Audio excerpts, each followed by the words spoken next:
Let's see.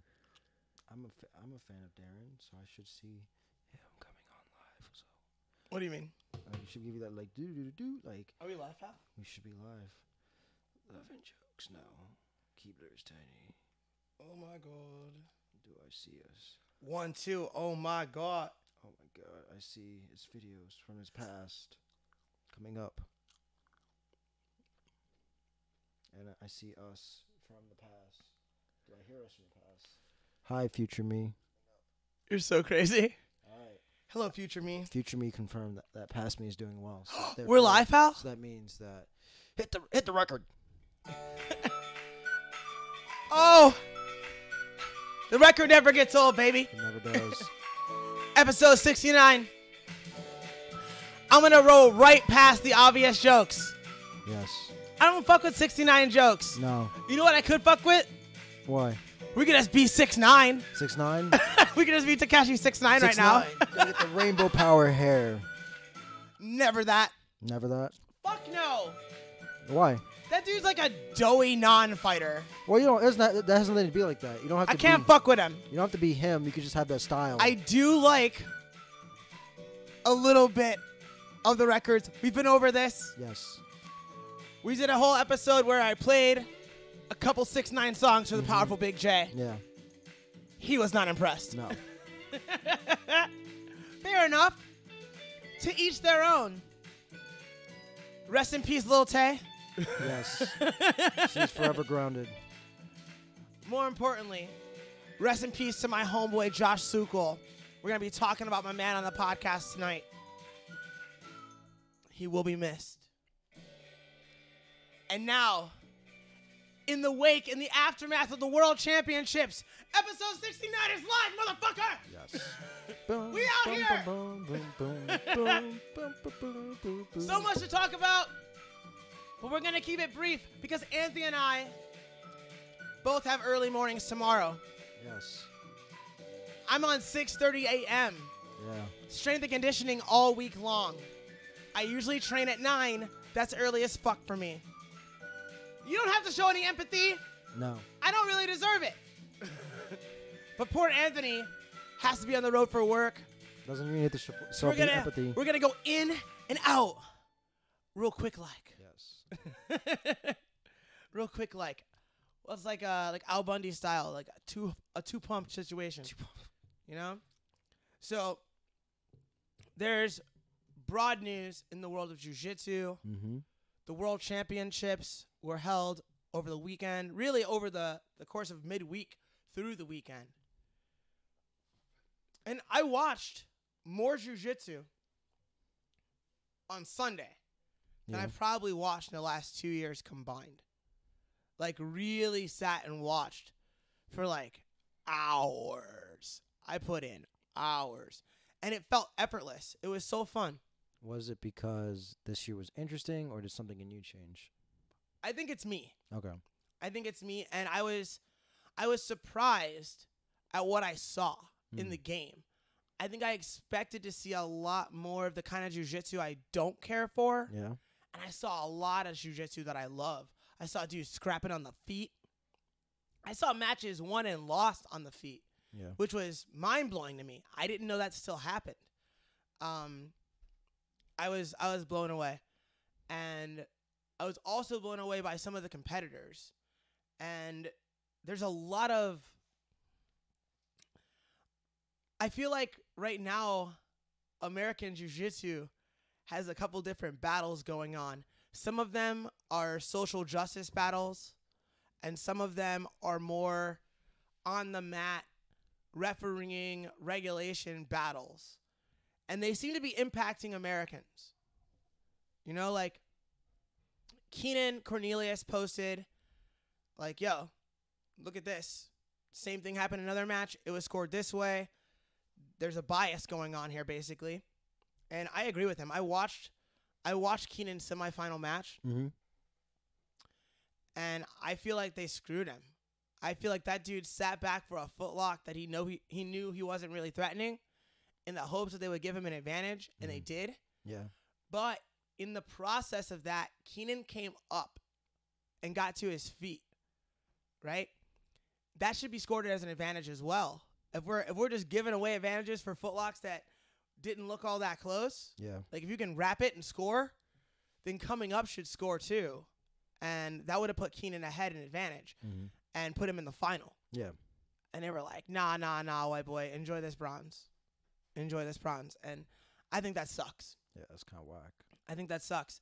But it just, not only is it like, oh, is the sport biased? It caused to the idea that there's still too much subjectivity in the rule set.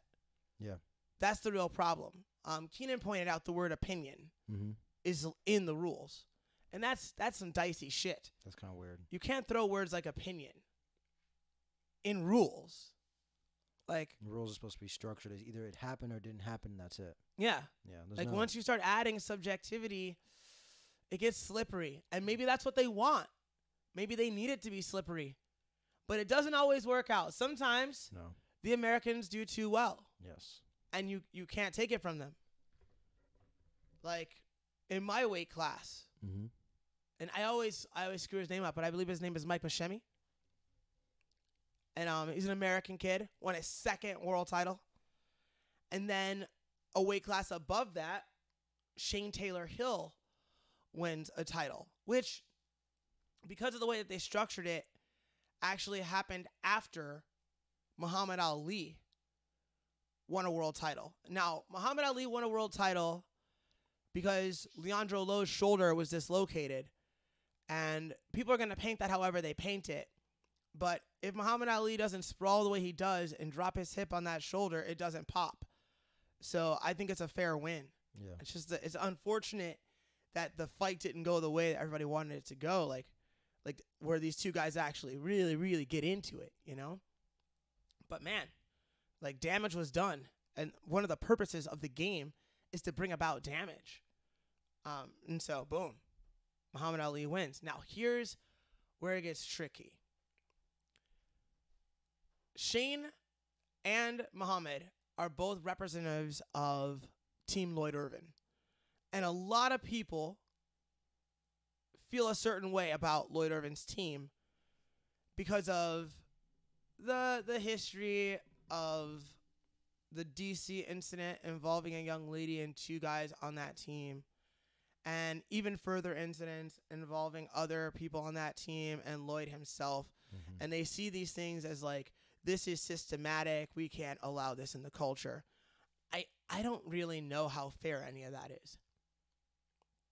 Like, of course, you can hold someone accountable for their actions, right?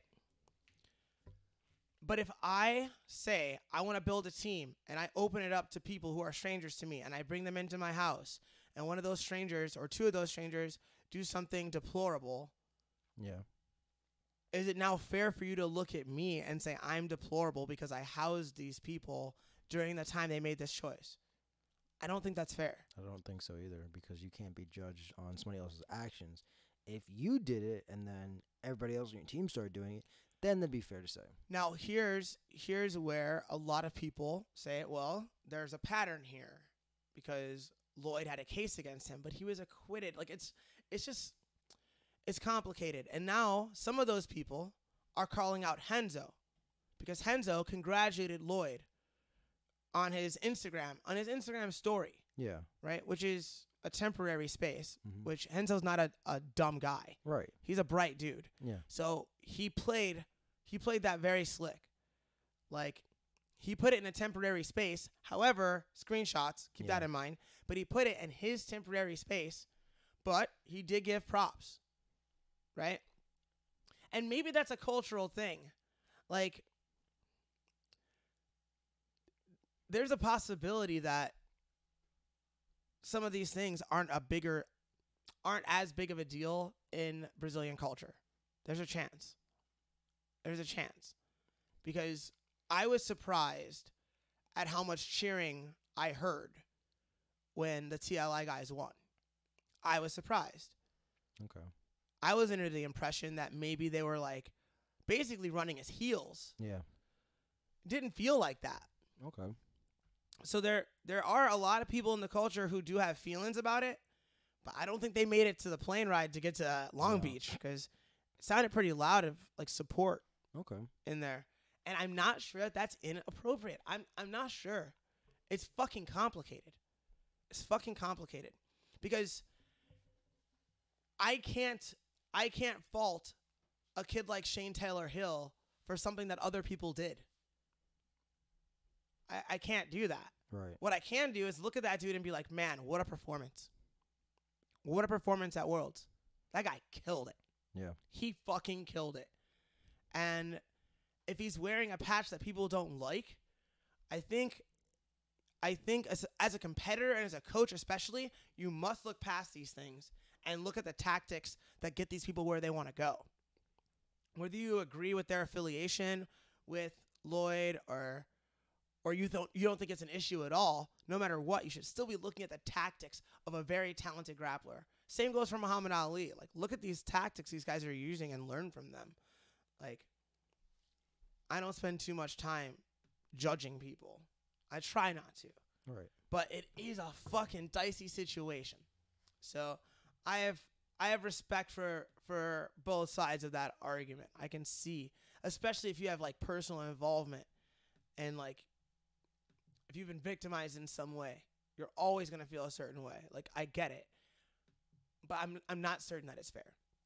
But 2 world champs on that team, an American team. That's neat. That's neat.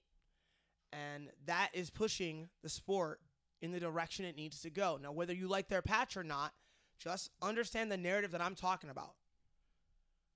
American team, American world champions. Yes. That's a dynamic thing. That's how we change the game. And so I'm not going to be too judgmental about what patch these guys are wearing when they accomplish what they accomplish. But yeah, I would have liked to see Keenan win this year, and it was unfortunate that he got scored on like that, like that they did that to him. But him, right? Keenan posted about this. Gordon Ryan posted about similar issues, Yes. right? So big American figures are also maybe fighting with the IBJJF. Yeah. Keenan on the mat did the no-no finger over the symbol of the IBJJF. Like, you motherfuckers. Like you stole this one. You know, shame on you. Yeah. And though I think that's his right, Yeah. he could have gotten in trouble. Definitely. And, They punished a girl during the finals for dancing because the crowd was like chanting against her, and she was like, "Oh, I like that chant. What's up?" And they were like, "Penalty, advantage of the other girl." Yeah. So the finger wave could have been a big deal. They're very, very. It's like they're a person and they're emotional. Yeah, they get very vindictive. It's like they're emotional. Yeah, doesn't sound great to have. Like, how dare you wave your finger at our symbol? You do not know this is my deadly Do you see sport. those 5 letters? They are sacred. You do not wave fingers at 5 letters? Fuck that. I mean, but at that point, what was he? Swing them fingers, What dog. could they do to him at that He point? should have given him a different finger. Yeah, definitely should have. They fucked him, bro. Yeah, I no. really think that. Yeah. They fucked him. And, like, you can always say, like, well, he could have done more. Yeah, everyone can do more. But he took the fucking back. Yeah. That's the most dominant thing, the most dynamic thing that happened in a fucking fight. And then he didn't just sit on that footlock. He got up. He got up. And I think that changes a lot, man. Like, if he just sat there and was, like, shaking his head, like, no advantage for you, then maybe you give him the advantage and you fuck him over. But he got up, and you still fucked him over. So it's hard not to see bias in that. Yeah. You know? But overall, I learned a lot from watching that. Okay. A lot. And I'm going to be implementing some new tactics for myself and experimenting with new tactics for some of you guys. Okay. So it was a good watch, and I'm pleased that I watched it. And I'm disappointed in the rest of you motherfuckers who didn't watch a goddamn match. Talk to my students today. Yeah, and they're like, nah, that's it. Nah, son. Nah. But that's my fault. Because for so long, I naysayed the culture. Like, I don't watch shit. Like, that's my fault. That's my fault. I want to get my guys excited about all of jiu-jitsu. You know? especially like in the Midwest. This is tournament season now. Yes, it There's is. tournaments like every weekend, every other weekend. Yeah, pretty much. You know what I mean? Yeah. Because they know that people will drive. Mhm. Once it gets fucked up weather-wise in the Midwest, Nah. tournaments slow down dramatically. So I'm You up know? going more than a couple hours. But now it's hot. Yeah. Block is hot right now. Super hot. It really is. Go anywhere. Columbus, Toledo, Yes. Columbus again, maybe Cincinnati. Let's get it. PA. There's a bunch going on. Let's get it. There's a bunch. I'm just crossing my fingers for Fight to win. Mm. I still haven't heard anything. Yes. Dominant performance scared people away. Or there's just not a lot of small people that want to fight. There could be that. At least give me the stick then. Let me Yeah. get that mic. Yeah. Hey. All you pussies out there that didn't want to fight me. Whoa. That's I'm here now, baby. Let's go. Turn it into a promo. See, I'm not going to bother cutting a promo. I cut promos all the time. Like, my application is in. Mm-hmm. I've been flexible about weight. I've accepted matches, I believe, at 155, 145, 135. I'm flexible. I submitted 140. I don't give a fuck. You find a dude that says, I'll stand across from that tiny black dude, and I will stand across from him too. And that's it.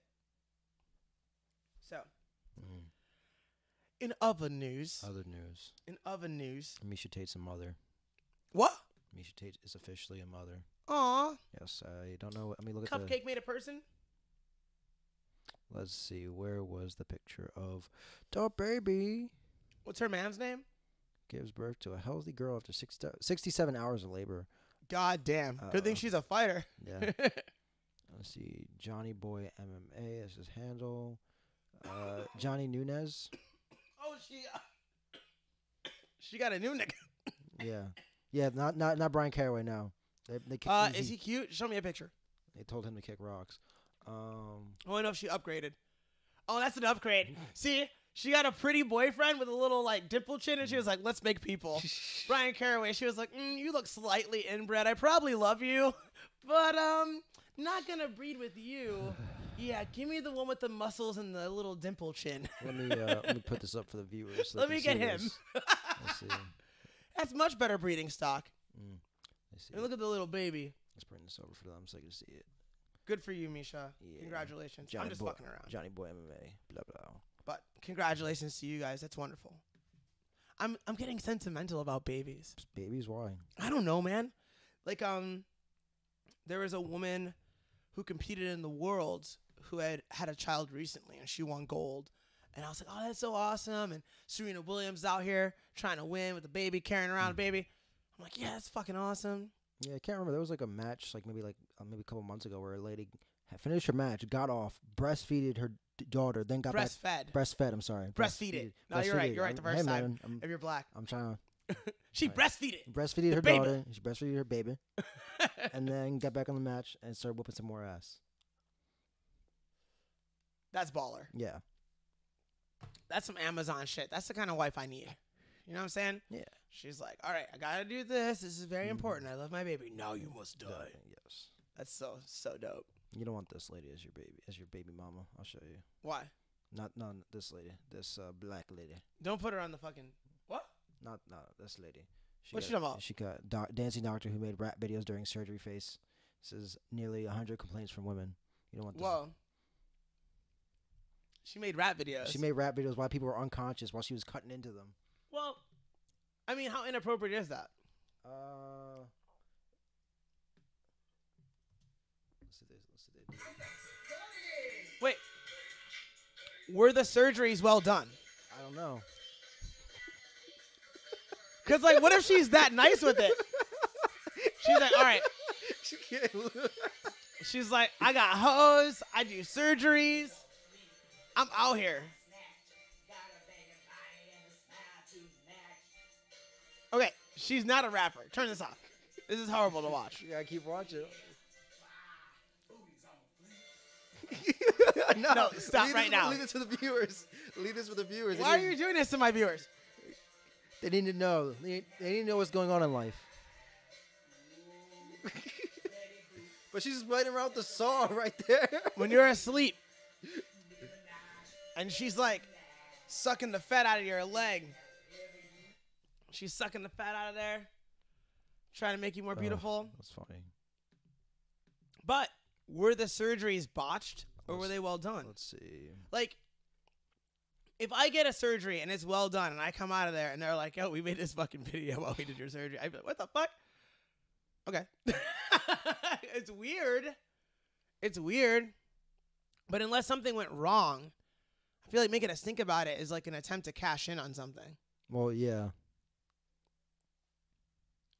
Now, maybe it's only fair if this lady cashed in on these videos and I'm in those videos unconscious, I'm in the video too, right? Yeah. So you need to get paid. I'm just saying. But I don't know if she's getting super paid off these videos. If she's not getting super paid off these videos, I don't see the issue. Unless she did some kind of negligent act. I don't know. Would you feel comfortable with somebody start like picking up things that you may or may not be sensitive of? Like if you don't know they don't know that you're sensitive to that, but they keep like pointing out while you're unconscious, like things that she was like a lady's butt was exposed, and she's like building up fat in that booty. But she didn't say who it was. You can't. No, you can see her face. You can see her face. Oh, you can? Yeah, you can see her face. Yeah. Okay. All right. That might have been a little bit. Yeah.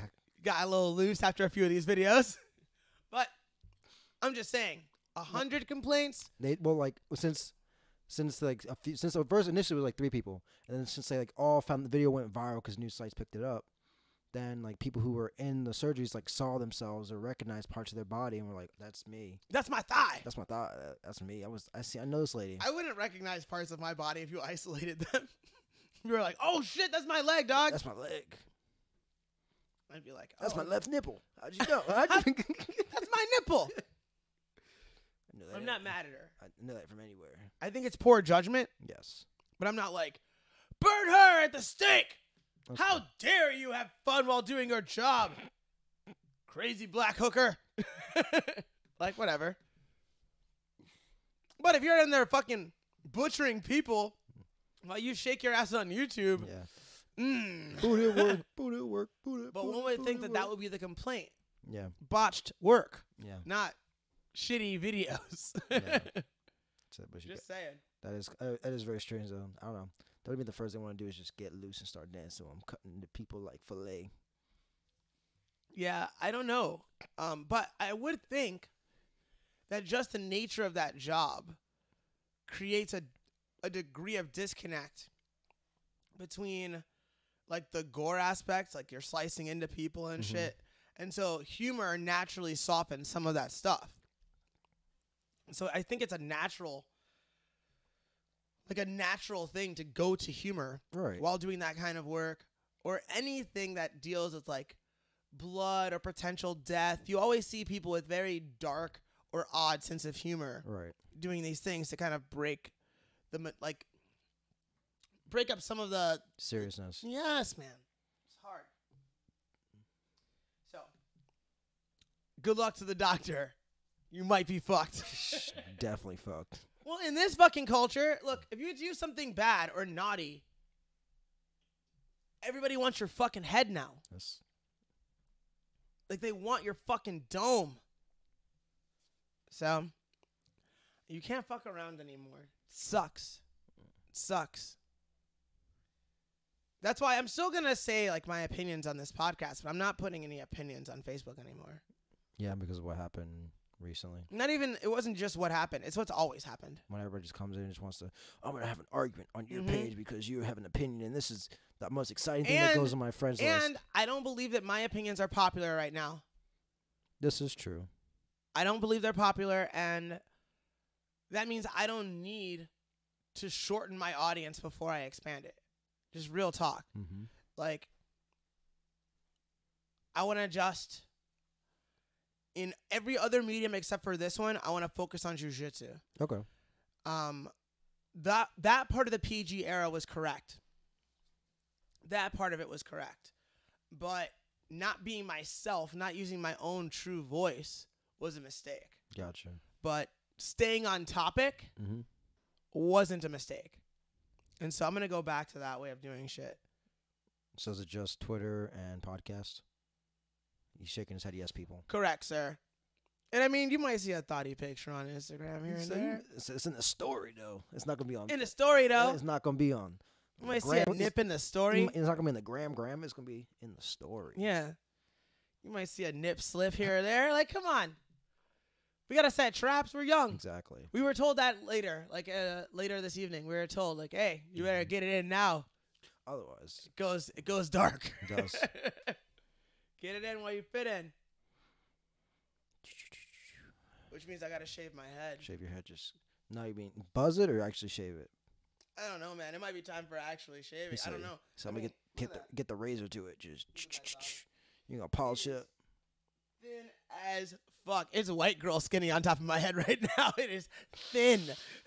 Did I hurt you? Yeah, I didn't think about that for a second. I was like, oh man, that was rough. It is Kate Moss up on top of my dome. Thin as fuck.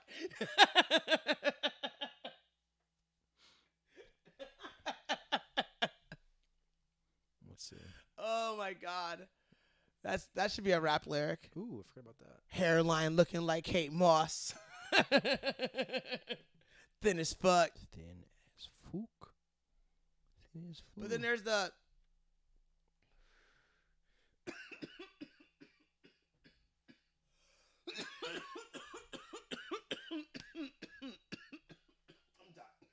I got you. There's like two styles of delivery there, though. There's the like drop it or drop it and then tell it, right? So it's like my hairline is Kate Moss and just dropping it. Yeah. Or then you could add the thin as fuck, right? You know what I'm saying? Yeah. And different rappers have different ways of doing that, where like they'll just drop a line on you and let you decipher it, or they'll say something clever and then let everybody in on it and then move on. And somehow it doesn't seem to lose that much of the edge. Like it keeps that little nuance that makes it feel clever. It still feels like, oh, that was clever as fuck. But then, you know, people don't think very much in general, so it explains the lyric at the same time. That's probably it's the least bold choice, but it's probably the most commercially sound choice. Yes. If you're gonna make a clever gimmick to explain it to the audience. That only took me 45 minutes to say. No, it's okay. Short version of that is when Childish Gambino raps. It's always the long game. He never explains it. Gotta figure it out. And I like that. Yes. My rap should be like I can't. it's a Tekashi Miike movie.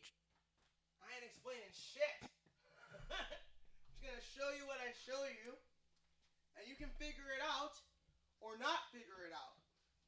Tekashi Miike rap. Are you hip to Miike? I'm not, but Oh.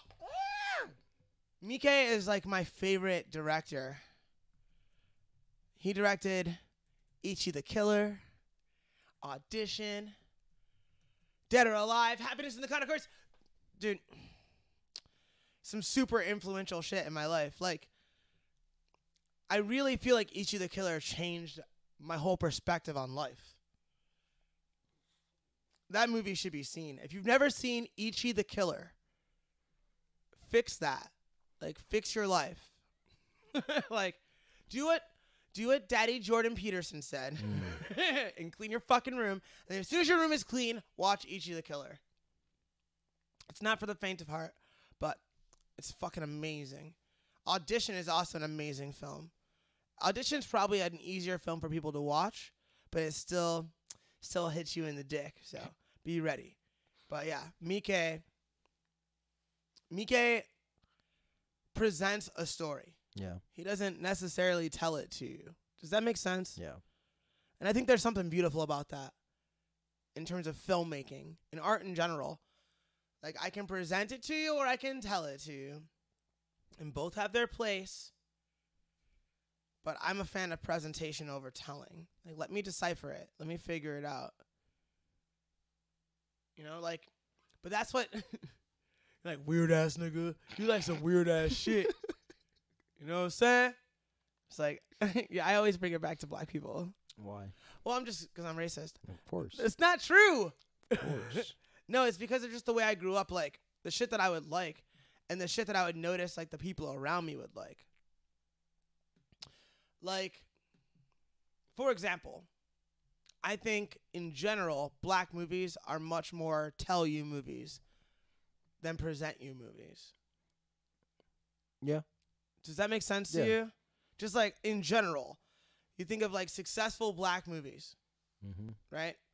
Superfly. How much room for interpretation is there? Zero. Superfly. None. You just. Oh, what the fuck? See, that might actually be racist. You went to Superfly, nigga? Exactly. Like, That's my favorite movie. the first black movie you go to is Superfly. So it was no interpretation. It's like, I'm a drug dealer. I gotta Let's kill look this other this up drug. right now. Top grossing black films of all time, and we will go right past Black Panther like it never happened. Because there's no point in talking about Black Panther. Like, obviously, that movie made like $1 kajillion. Okay, let's go back. I have a list from. Top grossing black films. Let's see, top grossing. Now this is gonna be top grossing movies. So of course, Black Panther. That's all we're gonna talk about is Black Panther. I told you, Black Panther. Let's go to. There's a 2016 list. Let's go with that. It's just the movies from that year. I was talking about for old No, I think it's times. just from. I think it's like it's the article from then. Yeah. So it's from then. So let's go to the top because they're going from the backwards. So, Coming to America.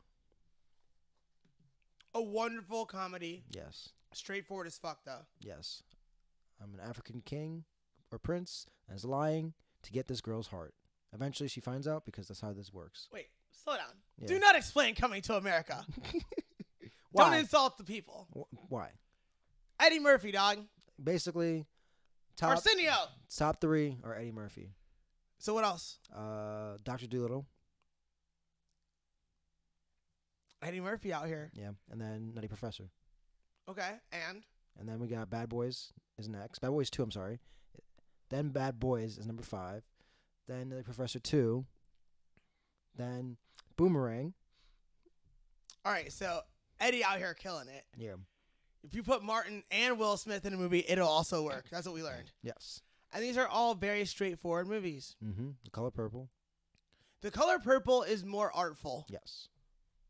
It's a deeper story. The Color Purple is a deeper story. Powerful Oprah. You know? Yes. Like, she did some shit I didn't like. But, man, Yeah. movie-wise, It's though. still a good movie. Movie-wise, Still a though. pretty good movie. She holds it the fuck down. Like, It's still a pretty even good movie. miniseries, yo. Mhm. Like, see, this is evidence that I am not racist. You know what movie I feel like people should watch? What? And it's still, it does do more of the telling style than the presenting style, in my opinion. But I still think there's a lot of art going on. Mm-hmm. There was a miniseries called The Women of Brewster's Place that came out when I was a kid. Okay. I think that's a really good thing to watch to understand the black experience in America at the time that I was growing up. Like, that movie resonated with me. Like, I knew people, like, you know, like, you hang out with your friends and you're like, all right, let's watch this movie. Oh, you're that guy. You're this guy. You're that guy. Yeah. Like, the black women that raised me in my neighborhood, I could point out and be like, that's Snoozy. That's Fat Ma. That's Grandma Judy. Yeah. I grew up in the hood, dude. Yeah. It wasn't Mrs. Peterson. No. Who the fuck is Mrs. Peterson?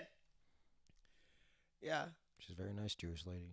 We had Snoozy and, you know, Grandma Judy, though, man. Like, that's something that I feel like neighborhoods are missing. And maybe I'm out of the loop. But last I checked, people don't even know their neighbors anymore. And Grandma Judy could, like, spank you Yeah. and then take you back to your parents and be like, your child was seen doing this. I spanked him. Here you go. And, like, no questions. All It right. wouldn't be like, why you touch my child? It would just be like, why'd you make Grandma Judy have to do that? Like, you know she's tired, and then you get spanked again for making Grandma Judy tired. Yes. That's a beautiful way to grow up. Like, when everybody cares. Right. And then, like, slowly but surely, nobody gave a fuck. Like, I feel like that happened during my lifetime. Trying to figure this out. I grew up in a fucking neighborhood, dog. Not around other people. I grew up in a fucking neighborhood. And then it slowly changed. It slowly changed. And then nobody knew each other. And then it comes to a point where I go to 138th Street to see Grandma Judy. Yeah. And motherfuckers are walking up. Like they're about to pull up or something. Like, they're like, who are you? I'm like, motherfucker, you're new. Who the fuck are you? I know I don't come around here and shit. Right. But, like, I grew up here. You moved over here recently, dog. Where am I going right now? Whose house is this? If you don't know, I should probably fucking beat the shit out of you. Like, fuck you talking to? That shit really bothered me. I don't know if you can tell. I can tell. Like, it's nothing like going home and getting treated like a foreigner. Yeah. I was like, what the fuck? So Like, you're not from our land. yeah. And, dude, I know I give off all these fucking vibes. Like, nigga, I'm carrying a purse. I sound the way I sound. It's not that I'm not aware of these things. But you're not going to isolate me on some tough guy bullshit. Like, we can scrap in the middle of the street. Like, fuck is wrong with you? Like, I'm not like that dude, but I'm not that dude. Right. That's like, Like- don't push my button. Like, what the fuck? That's my button. Yeah, you may have one. Like, no, there's a couple. But, like, you're not black enough to be here is a button. And if I'm not black enough to be in front of the house I fucking grew up in, I'm looking at it and it's condemned and I'm just staring at it. I'm like, fuck. And these dudes are walking up and they're like, hey. And I'm like, hey, what the fuck? Like, that's my house, nigga. Like, what the fuck? Like, I was ready to scrap right then and there. Right. And then I was like, you're not alone. You brought someone with you. Mm-hmm. And they're female. Yes. And you came to see Grandma Judy. Yes. So I stopped tripping. But I was in the red. I was so heated. Like, how fucking dare you? Yeah. How fucking dare you? You hear the tone of my voice and assume that means I'm vulnerable to whatever you're about to bring to me. You know what I mean? Yeah. Like, that's an assumption based on television. That's not based on real interaction. That's not based on you actually being around people. It's the same mentality that makes them think if they got beat up by a white dude, something terrible happened or something impossible. Yeah, like, ain't no white guy gonna beat up on me. No, they would say white boy. Ain't no white dude. Ain't that? They would say white boy. Ain't that don't let the little white boy beat up on me. Yeah, why'd you let the little white boy beat up on It's you? literally impossible, like, in their mind. Oh, no. I have friends like this. It was hilarious. And so since they identify my voice as being representative of that culture, obviously, I'm soft as fuck. Right. Obviously, I'm to be taken from. Are you sure? I'm not to be taken from. That's not who I am. That's why I get to carry a purse, motherfucker. That's why I get to walk through this world doing whatever the fuck I want. Because I don't have to walk through it with that sort of fear. But man, that fucking, like, No, that sucks. that upset your boy. I can imagine. That upset your boy. It's like you had, like, you just... What is it called? And then, because I'm a fucking asshole and I never go back to the hood, when I finally get into Grandma Judy's house, I find out Grandma Judy has cancer. Mm. And she's hanging in. She's tough as fuck. Like, this was a lady Well, at least it's better than what I thought it was. that used to smoke Pall Malls, Yeah. no filters, drink Jim Beam and Pepsi every day. Like a fucking gangster. like literally, like a fucking gangster. Just, she's so cool, man. She's still cool. So then after almost fucking fighting some motherfuckers, then I find out that my Grandma Judy isn't doing well. I'm like, God damn it. Yeah. This whole thing's falling apart. And I don't think that's isolated. I think there are a lot of Grandma Judys who are like retired from being Grandma Judy. Yeah. You know what I'm saying? And that's too bad. And I don't think cancer took Grandma Judy. I think after you see everybody move away or everybody go to jail, is literally like that. Yeah. It's like, why am I putting all this effort into loving all these strangers for? If they're just gonna move away or not come back or, not do the right thing. Your neighbor go to jail. You're not your neighbor no more, right? Like, it's fucking... But yeah, I wish that I could create a universe for people to grow up like that. Without it being some hippy-dippy shit. Just like the people around you, you know them, and they give a fuck. So you basically want to turn back the clock, but just keep all the technology. Yeah. Yeah. Like, I should know everybody on my street, and they should know me. Yeah. And we don't know each other. Because it's so easy to know other people. I'm just saying. So I can look at my phone. I could just know 1,000 people right now that I'll never ever meet. I don't like it so much. I'm not against having that access. I'm against losing. The physical access. Yeah, man. Well, it's like not that kind of physical. You know what I mean? And maybe I'm sentimental because over the weekend, I went to a celebration of my homeboy's life. My homeboy Josh. And Josh passed away. Colon cancer. He leaves behind a wonderful family. And instead of being like, okay, we're going to go to a church and we're going to say some shit and then we're going to bury our friend, he was like, you will throw a party. And there was a party on one half of this property, and on the other half there was like a biker rally. And it's like out in the middle of nowhere. And I went out there with my roommate, and we don't really know anybody. Like, I know his wife. Mm-hmm. And I've met a few of his friends here and there, but we don't know anyone. All right. But I wasn't going to not go. Like, oh, no, I don't know anybody. Just go. Like, very few people have supported me as much as Josh supported me. And when he first got sick, he called me. I was in the hospital with that guy. And when I lost everything, he supported me. And when I opened up my new shit, he was so happy for me. And when I won my match, and that's the last match of mine he's ever going to see, he was so psyched.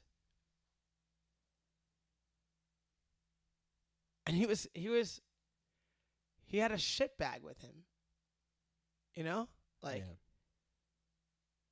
He wasn't in great shape. He had a smile on his fucking face. Tough guy, man. Great guy. And I got to see Joey Diaz with him. And I got to listen to cool music and drink whiskey with him and talk about how much he loved his family and his daughters. And then I go to his party. Yeah. And I'm like, we always talk about this. Like, I think people have an impression of me that I like being in public or I like being around people, and it's just not fucking true. All right. I'm a part-time extrovert. Mm-hmm. And my main gig is introvert. That's my main gig. All right. I stay by myself, dog. Like, I spend a lot of my time alone. But when I'm around people, it's in these very controlled circumstances, and I know my role, and I feel comfortable being extroverted when I know exactly what my role is. But anytime that the dynamics are being figured out, I'm like, I don't really want to be a part of this. And so parties, bars, shit like that, I don't really fuck with. But when I got there, I felt immediately social. Because I didn't think my friend would want me to go into that environment and feel closed off. Yeah. And so I just started talking to people and having a great time. And I ended the night by talking to the bikers, Mm-hmm. which is interesting and cool. And you know when you're like on the highway and you see those bikers like, and they got fucking patches and shit, Yeah. and you're like, those guys are cool. Yeah. Those guys are probably cool. Just be respectful. Show love. Be respectful. If you come at them like a cunt, you might get beat up. Yeah. You come at them cool. Apparently, even if you're blasted drunk, you don't leave with any scars. It wasn't beat up a nigger day at the biker rally. I'm looking pretty good right now. So, all stereotypes are not real, but fuck, man. Yeah. I will miss my friend, but I think about him, you know? Mm-hmm. Like when I'm doing difficult things that I don't want to do, or when I'm not doing them yet and I know I have to get them started. Right. I'm like, I don't want to disappoint this guy. I don't want to disappoint people that believed in me. So, shout out to Josh Sukol and his family. Love you, bro. And with that, I'm good. Okay. So, thank you for listening to the podcast. I'm going to try to pick the energy up at the end. God damn it. I'm really like, it's not even that I'm like super bummed out on losing my friend. Like, he was in a great deal of pain. Yeah. That doesn't sound like a lot of fun. It makes you think about everything, you know, and that always feels heavy. So Anthony's got to get ready for his trip, and I've got to get ready to pick up heavy things in the morning, and I didn't even sell the thing. XOXO. Goodbye, Internet.